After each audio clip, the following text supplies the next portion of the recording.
about 5 centimeters on each side, and that plant's going to fit perfectly inside there. Once we have that in the ground, we're going to fill it in with some Miracle Grow, some soil from the garden itself, and we're going to water it, and then we're going to make sure that it's doing okay with a little bit of pH test, and I'm going to show you how to do it in a little bit. First, step one is we're going to smoke our salvia. And then we're going to go ahead and dig our hole, and we're just going to see how that goes. So, I guess...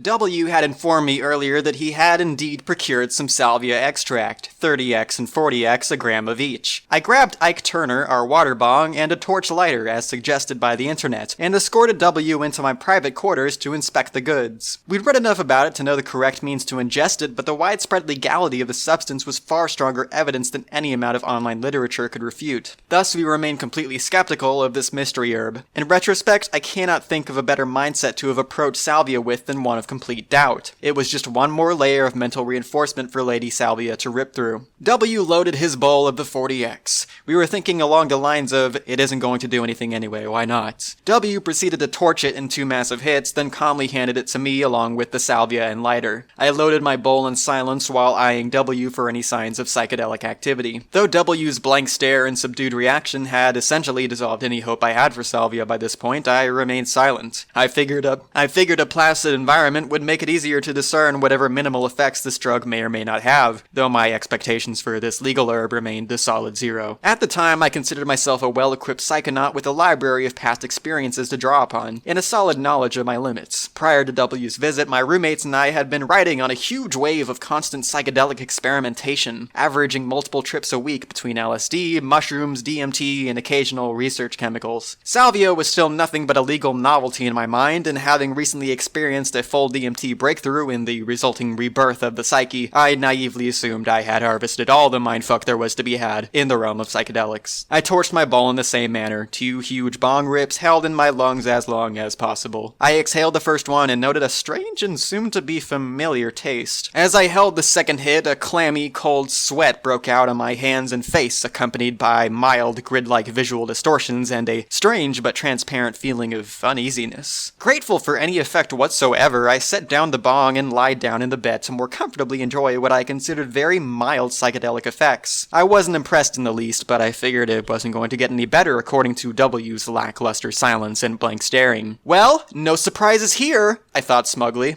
Thinking back on it, I can't help but laugh at myself and wonder if I will ever put my foot that far in my mouth again.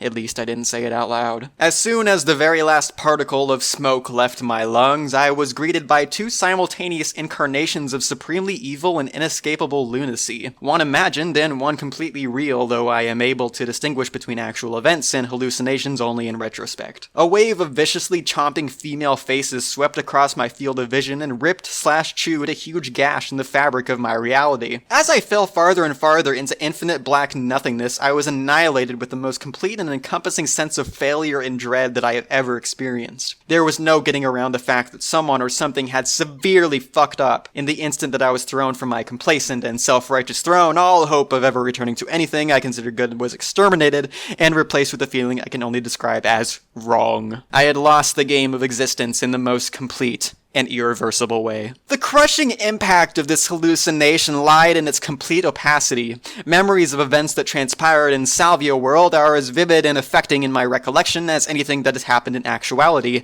and in this way, Salvia's hallucinations transcend the transparent visuals provided by drugs like LSD and mushrooms. Unlike the traditional psychedelics that I was accustomed to, Salvia had offered no mental safety net. The option to take a step back into reality and tell myself, "You are hallucinating," is completely eliminated.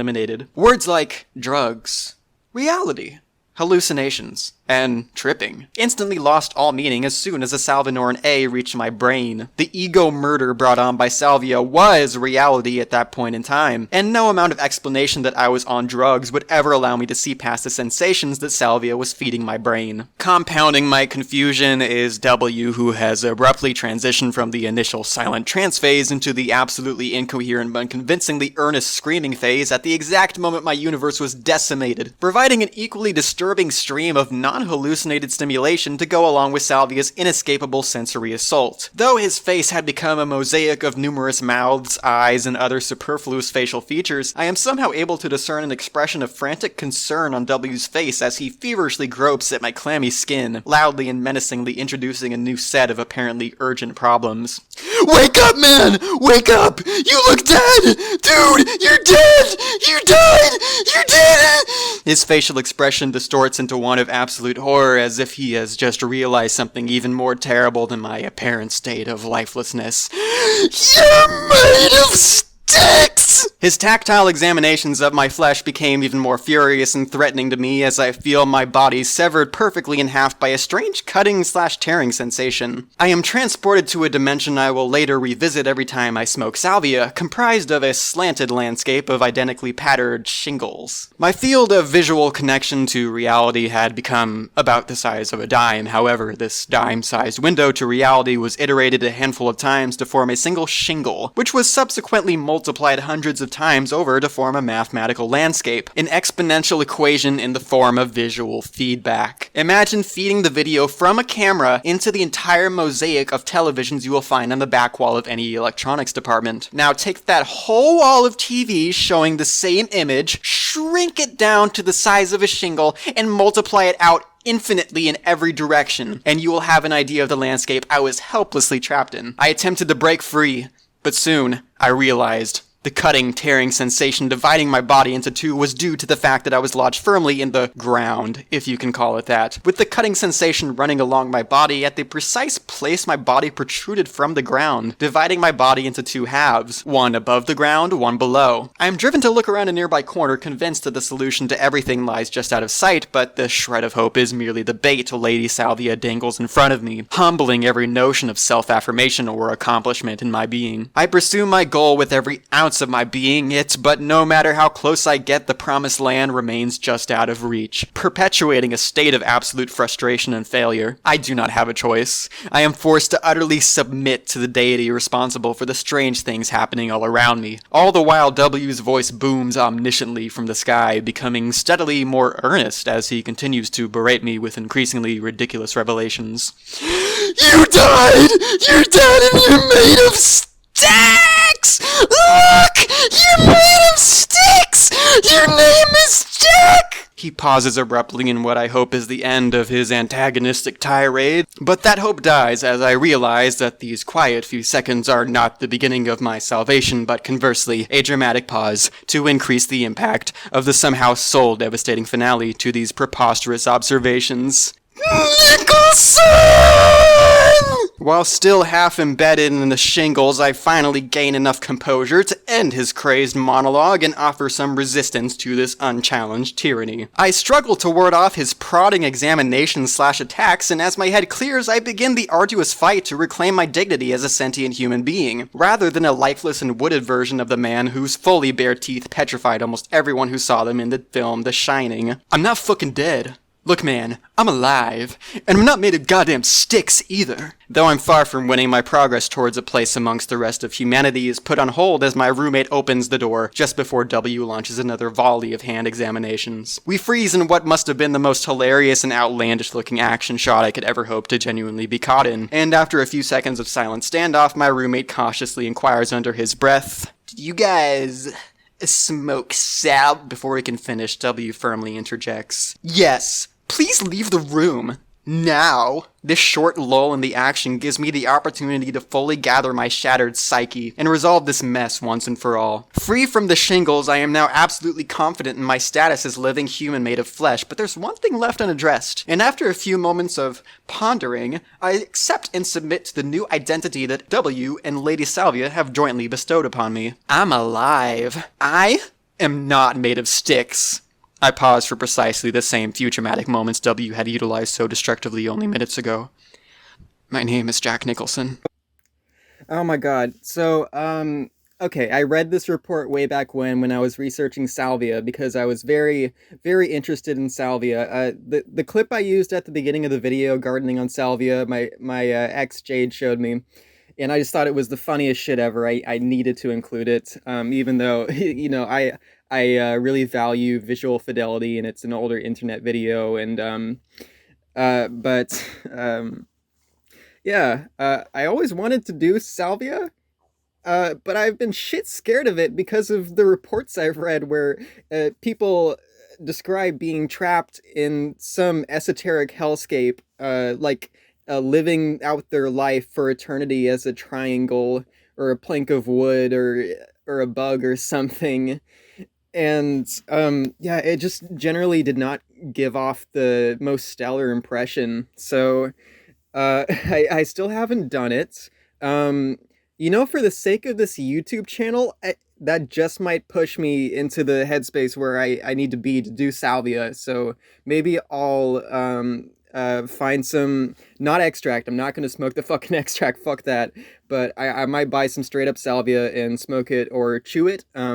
I watched on Hamilton's Pharmacopoeia, Hamilton Morris put some leaves in his mouth and chewed them while some Oaxacan shaman chanted.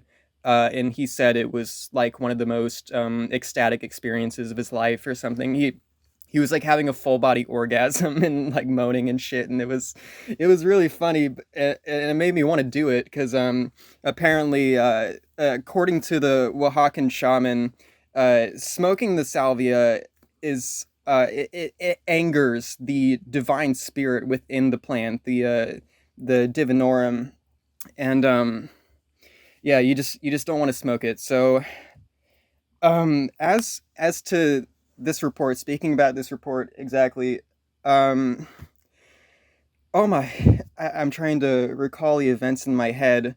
So they were obviously ill-informed about the effects of salvia. Anyone who's read any chirp reports would be very scared about the effects of the salvia that they were about to be smoking, and they just sort of approached it as if it were weed or a new psychedelic or something. Um, and yeah, I can understand why his friend was silent in the beginning because it does take a bit to come on, and the initial effects. I did acid, no, not acid, mushrooms with my ex once when we were out camping, and he had a similar thing. We ate the mushrooms together, and we were taking a walk, and he was just very quiet, and he started being like, can we go sit down, or I need to stop for a moment and just feel this. And that was before the huge anxiety attack came on. So yeah, the wave of chomping female faces is probably my favorite literary moment in this masterpiece because I can absolutely imagine that happening. It paints a very disturbing picture. The thing about Jack Nicholson is fucking hilarious. God knows, it must have been so comforting to have a friend saying something so funny in that moment of terror. I I think that without that air of levity to the trip, things might have turned out a lot worse for our compadre here writing the reports. Um, yeah, yeah. So this was a report. Thanks for watching, and I will see you next time.